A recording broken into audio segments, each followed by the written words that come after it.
Gujarat anti-terrorist cell has made one arrest from Goa, and the arrested person is retired Subedar of Indian Army, namely Ajay Kumar Singh. According to sources, Ajay Kumar Singh was residing in Navelim in South Goa, and according to local sources, he was keeping low profile in the society.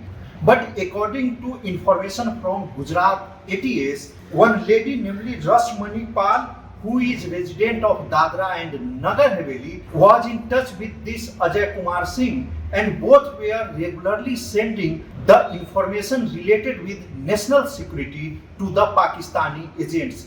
Pakistani intelligence operatives के संपर्क में देश विरुद्ध कार्यवाही करते हुए 2 आरोपी को एटीएस गुजरात ने गिरफ्तार किया गया है, जिसमें एक आरोपी का नाम है अजय कुमार सिंह और दूसरे का नाम है रश्मनी।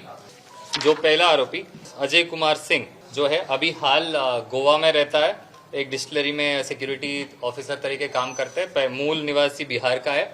जो एक पाकिस्तानी ऑपरेटिव जिसका नाम अंकिता शर्मा नाम का एक एंटिटी के साथ व्हाट्सएप के ऊपर कांटेक्ट में आया था, जब ये 2022 में आया था, जब ये दिमापुर में आर्मी में सूबेदार के तरीके काम करता था।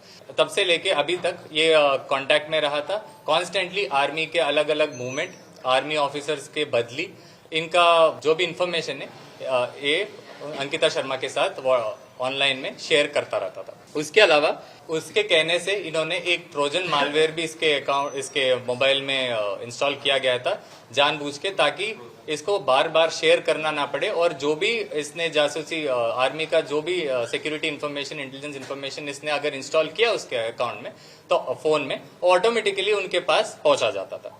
3 दिसंबर को भारतीय न्याय संहिता सेक्शन 61 एंड सेक्शन 148 के हिसाब से कॉन्स्पिरेसी अगेंस्ट नेशन के रूप में इनके अगेंस्ट केस दाखिल करके इनको कल अरेस्ट किया गया था। Mukesh Kumar for prudent.